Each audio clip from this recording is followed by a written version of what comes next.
adofo ma minchia mo sanso e ma mo akwa base na nso sanso de ehemu e wa ha biem story aba be kamensa no e na me ne wo e ba be pensem na busua se ne trosem no e ka se ye fa kaiser de e ma kaiser ne fa no asafo arade de enso e fa e ma no na busua e le sofu bia ma na ni atra na ni nton akwa peti anointing oil e odi kro bi asase so a e busua ensem akwa twetwe aba no e ye ensem pi na obi be busa se de asem e na asi ankasa Jibra na kame ho ne yenko ti asem na nchiremu na fe ba na ne aka chine nso mede aba beda we ma wre fi like na fe share na subscribe mede am je so no na akosia ade pa ha so emergency Ghana TV yenko ti embrasisia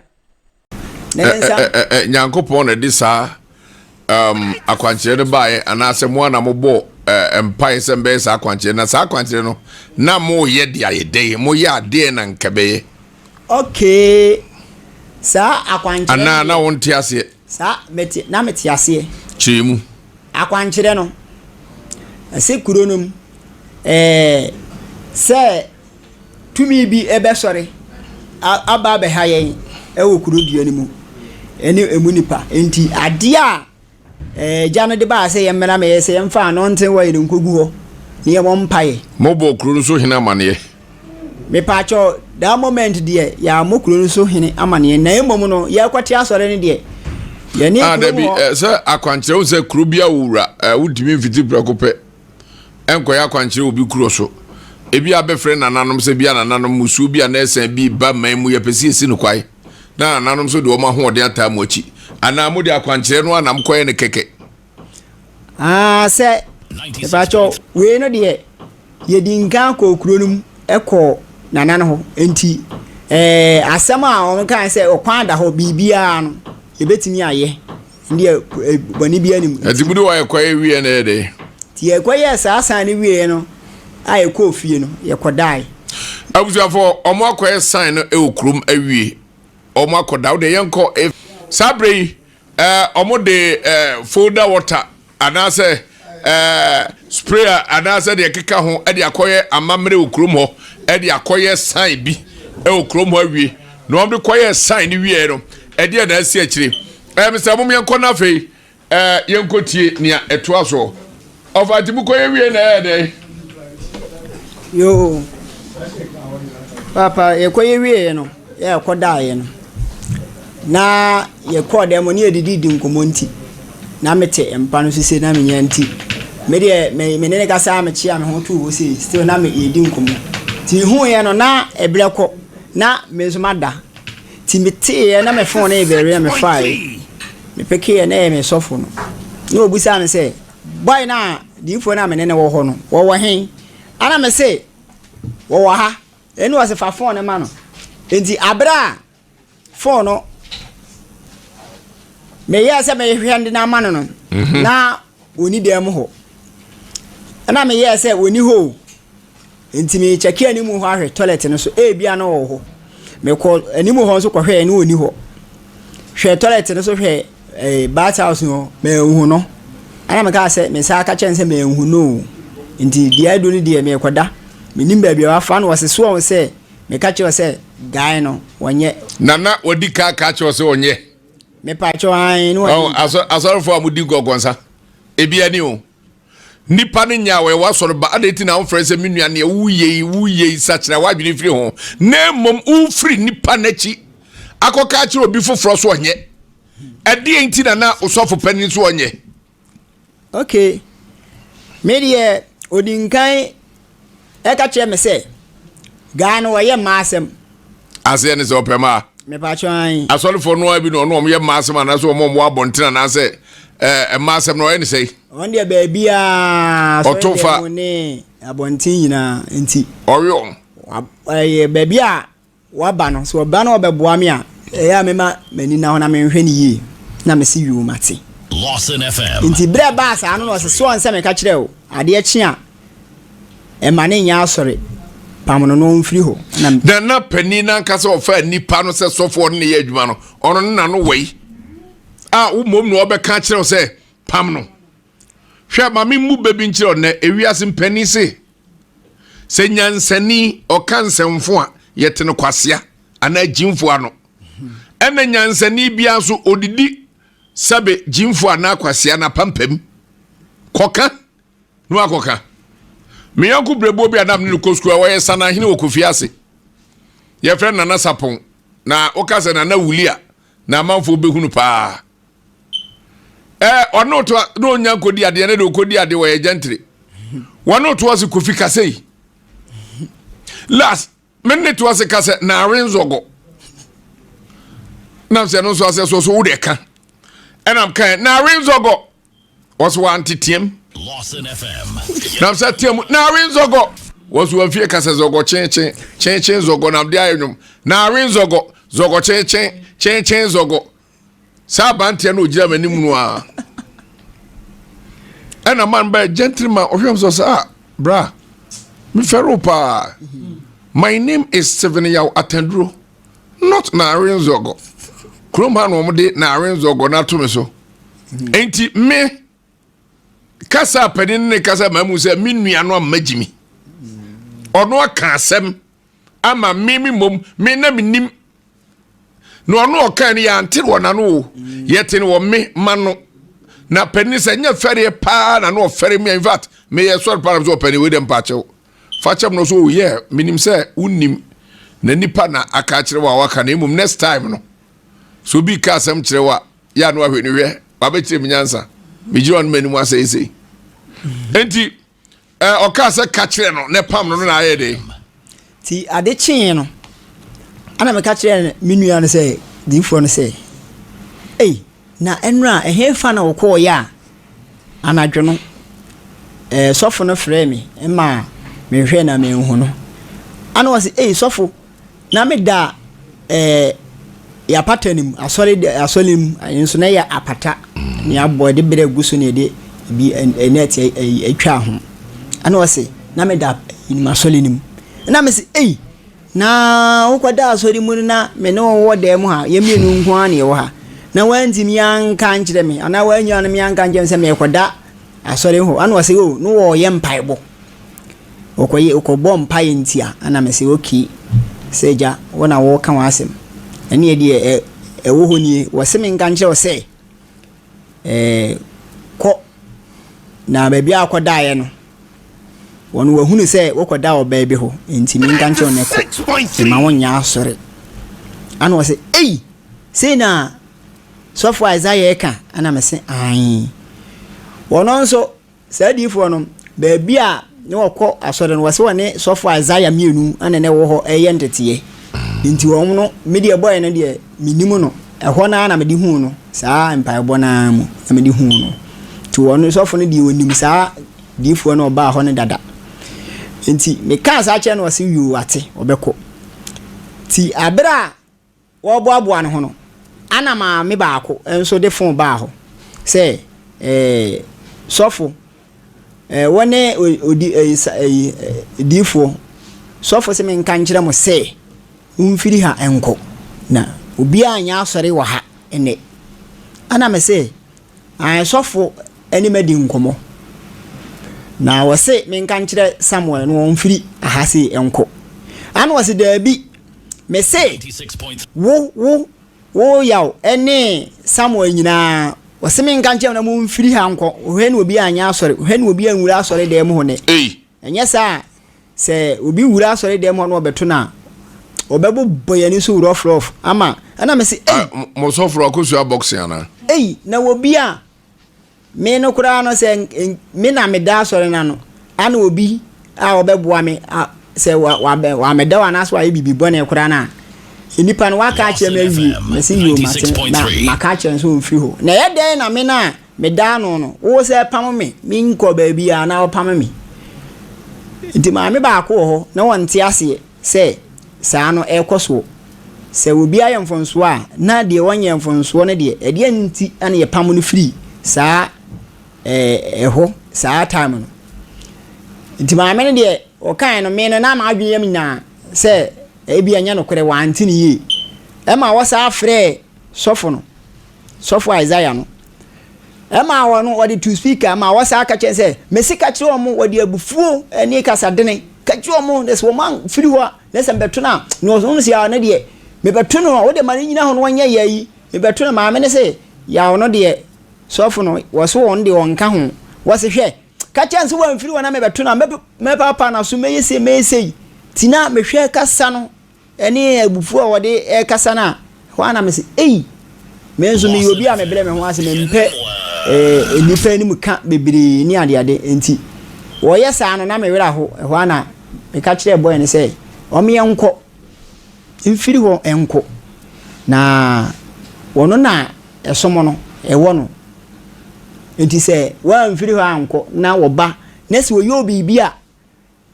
wa na ape no waye dey waye o saade no enti me enko ana me fa me ba ana ekoye ti yakwa no ana wuma baako yani ni ye free ne yakotena di fie yakwa na yakokra no sese na esinti yeko ana wase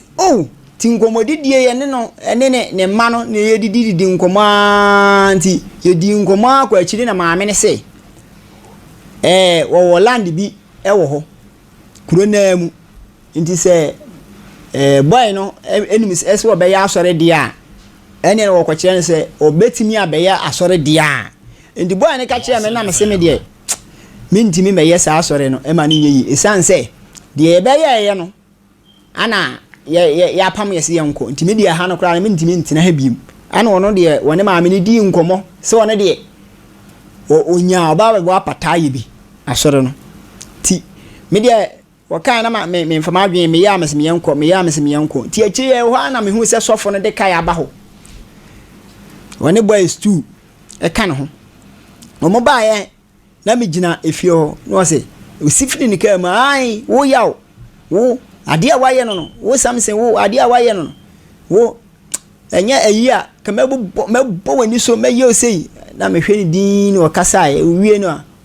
boy no so odidi na temana wasa ba phone ka no koyi ntimete phone so no ma frɛ me ai wo sei wo so fa za se makobo adwaman makose na asore makogu asore no makoyese akikanse bebre timi free ho no ana me ba na me se ensem a ekoso di ge na wo frɛ me no mekɔ ne fie na makɔ bisam de enti a na de bebre timi kɔ aye no wo se hwɛ ade a sofo Isaiah abegina han wo ensem a wo boro so no se an mo makɔ boro anwaman mo eho ma na je adwaman no oka ne dodo ka bia enwaman ya boro nwaman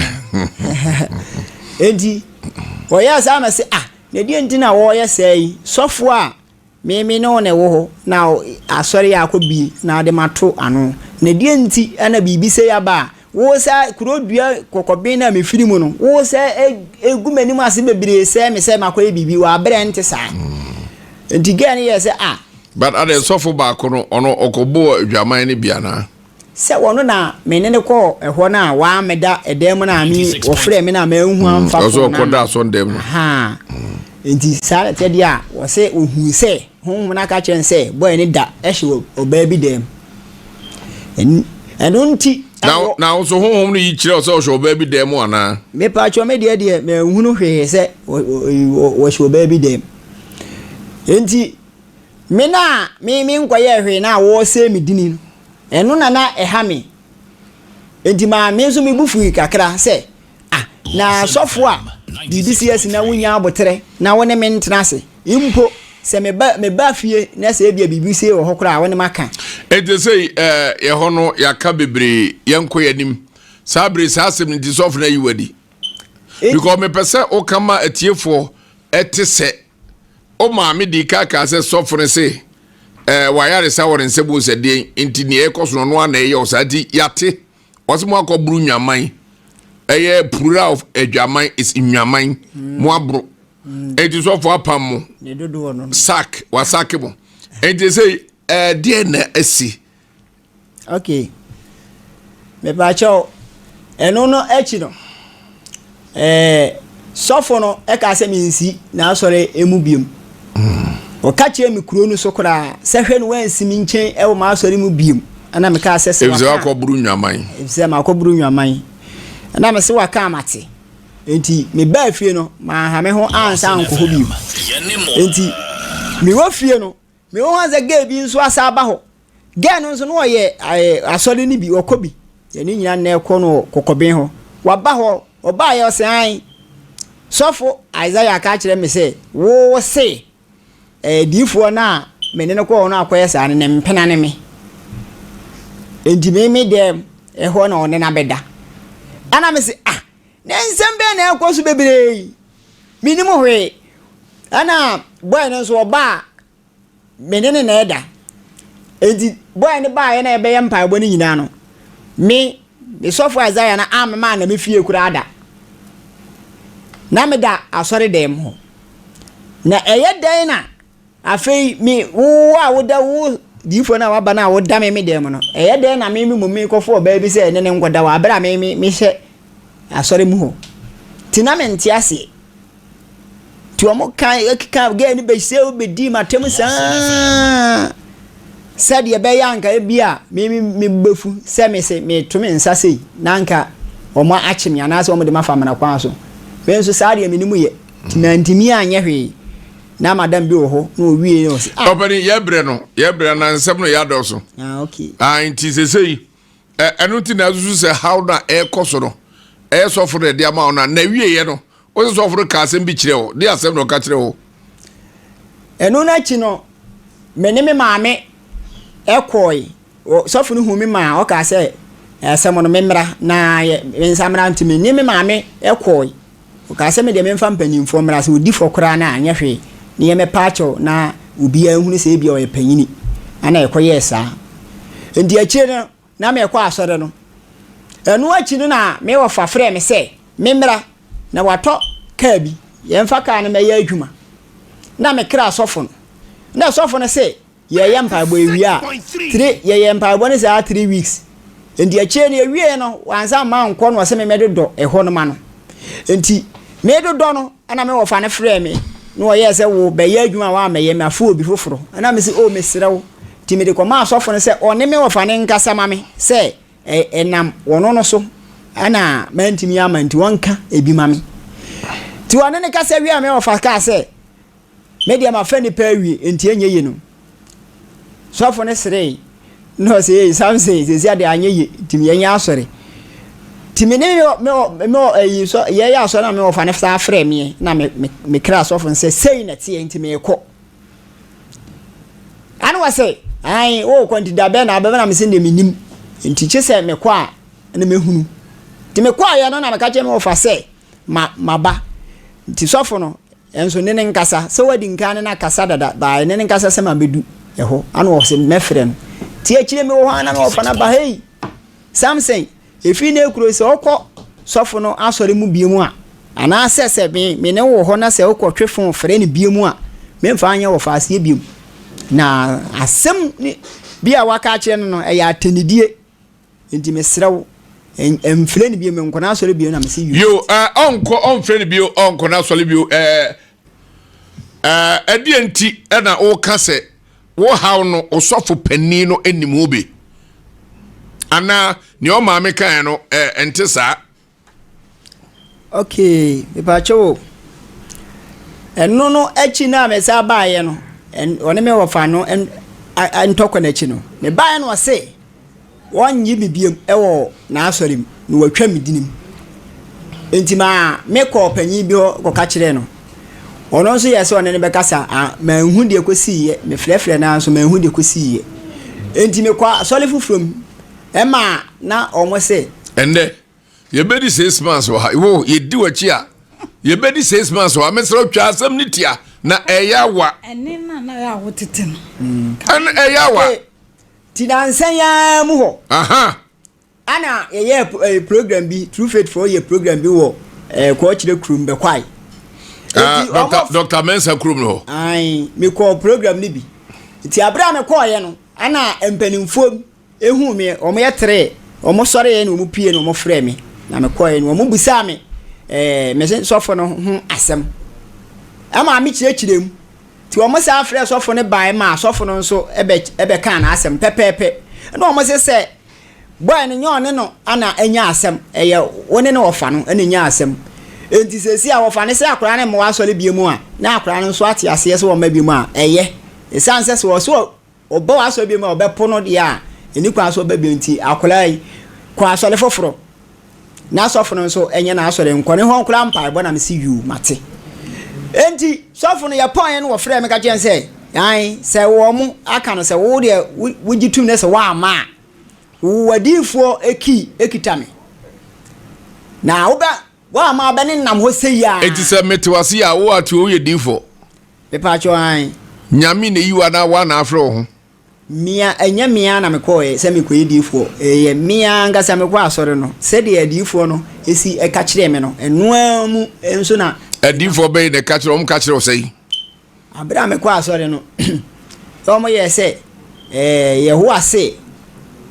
se me gi asubo na me ko asore o de me be ye adwuma na adwuma ni mu no o de me be ye ensankani ni firi ho a o de me ye difo o do be sempakani pacho an me ye difo but ensanka no ana me de be hyase me ka na beba enti me hyase e kan sempa no enti abra na me ne sofo no nyina na me ye me ko kan sempa no enti sempa na chire nyankopon graduate o do ko difo enti sempa na chi no na ahoden wo me so enti e bai ahoden bai ense etisi omo a nyankopon ho kan wo no omo ne from nyame manu bia se o prichi a ho ana wo wura ba bia chese wo ase ho mo na e fa on ye na sa e fa ni pass ho mo fa ni pass sa na ye wo se wo free enipati bia mo no e ma de wo be ye na bia wo kura bi ho a wo hunu de wo ye me ba chaw wakwe nyankopon difo ye nyankopon sempakani quotation be pa na unim yi quotation je mi ehun sampa we nyankopon difo quotations de bebrebe metimi ayi bebrebe yibi minyi quotation bia me pe ana ne ope bia de o tirimo bia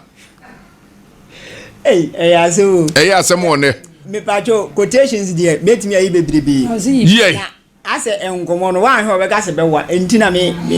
anam si yi quotation no ni ode ukro no ono ane se yensai uni problem yi quotation me pacho Yakubu etrenai ditemu aye dunsu no se di onim papa ye no wan ye bone ma no amen Yakubu wo hwemu a obehu na Yakubu ne bro for dey say Yakubu anu ani Yakubu ngoma no media minim ne bro for dey say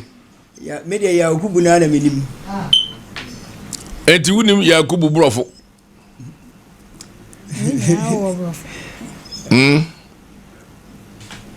me said me English Bible there nya na me use yo sakai quotation be ka ho quotations there papa me gase me yi bebre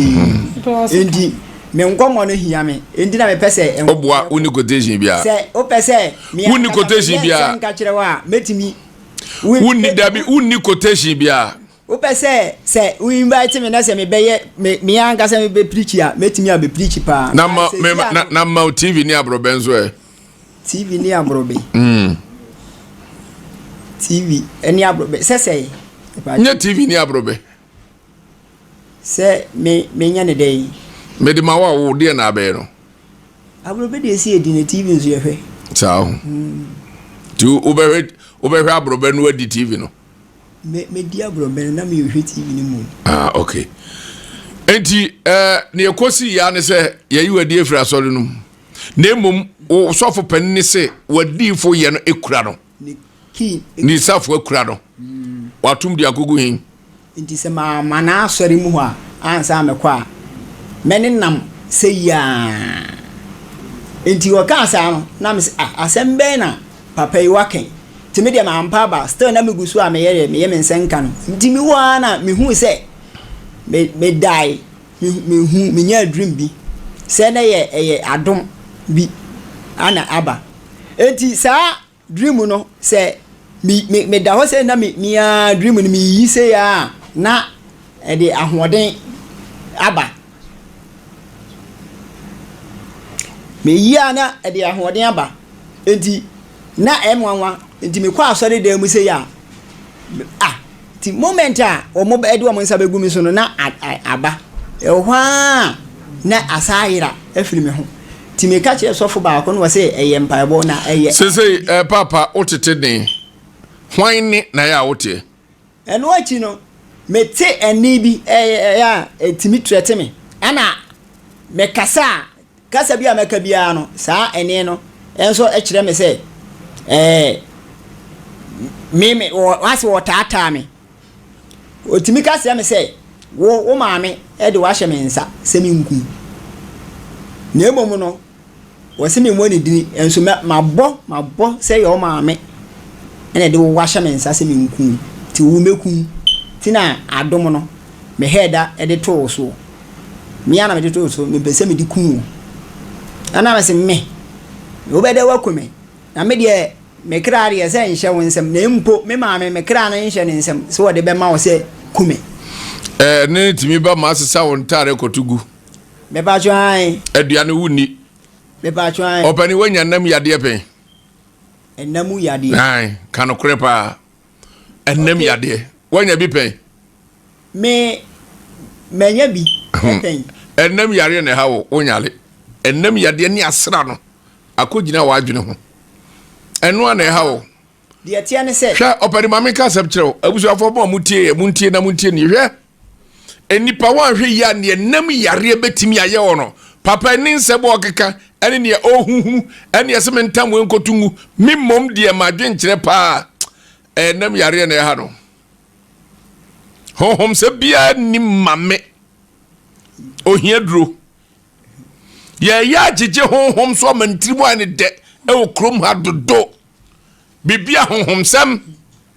ana bi kura behwe ne sofo pani a oso ansam de agu no so yi ebia enye saa kwan no so kura no kan no but enam se abibimem obi wu abaye na akuru ya be bomode apa obi de ahyense chinchina chi wonu akunu nti ye be pe yare no anu aduro no ne ade hihya dum ne ade hihya dan wiase no ekonanim mumyenyai niema bio mumyenya niema biye nua ba men woyale enam yare no eba so che na moane didi ko wa adwene ho a eno na mampani bia na efre na idi amia no Uganda na okum nipa hefri gimowe nam yade na wodi trim later owuye ne ehun se syphilis ewura ni trim syphilis mo no eba ne mu se ya owi nipa nam no yensem basa minua masmam ka odino ho sei yo me pacho we no ade a ekoso no me pacho hunhumu enuma no me so minimu kakra okay e che me papa no ansama a waka eno na ye osa eno de wono no ohumi a waka eno na ye osa ma che pepepe because producer friends of penny man na ni dia oka asasem che ye nua be mo mra me kira se na me ka se ma mi sa akwachi na yi ano e pa che o yesi one anuanom mienu anyinsen akose ba ko nyinsen no kra be no okay hanfo okay ma as me ba cho asem we say no emre bi na abaya bi mi hu no okokoben ho a ebra na idi fo no a me pa cho nde na me nko asori kura okay ene ede ti mi hu no e ma me ne no ekikan na e ma me ne no efafuro nyina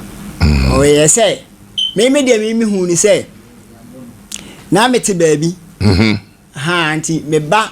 kokoben ho me ba na me opening opening me pa chewo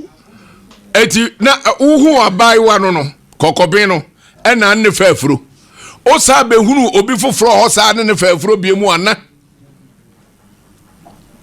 me pa cho dabi abaya no me ne fafuro se de wo ka no na enu achi no me hu se wo se kwatena ase am obi ayi ekunya afiri neto amana ne sisi apɛnti nyinsa ne sɛye ema omukɔye no DNC nti enu achi no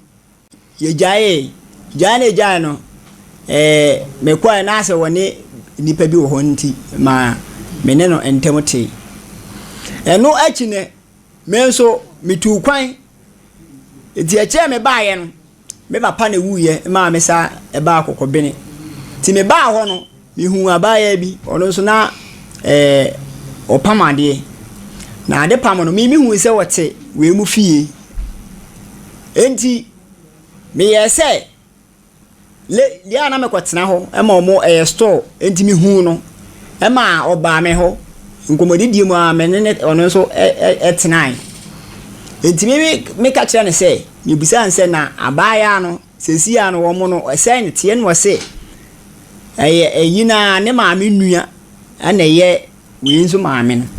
enti me ka kire na che se abaya no ade nyinse no o ma me nua ne baako na asa behu na kire no nyemo jafra no aye samre na yale me pa cho da bi abuzu afon pamcho sasem yi me de me nan siso ha ba mwai wa fa busua me ne yemfa ne se mama estina ene ye maame ene wa wo me oba oni chia me oba ye nyina ye mfiri enna baako de ba de firi na baako abante no mbienu nyina anyem abuzu afo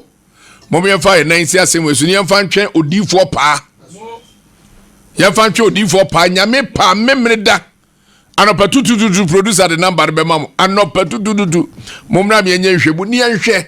ne ekoso no media honamu meka se nam yare timi de saba but sa asemu enu so aba no eso wo se do mo su kohwe ne ehunu ba bia sa hawo no efiri ba wonim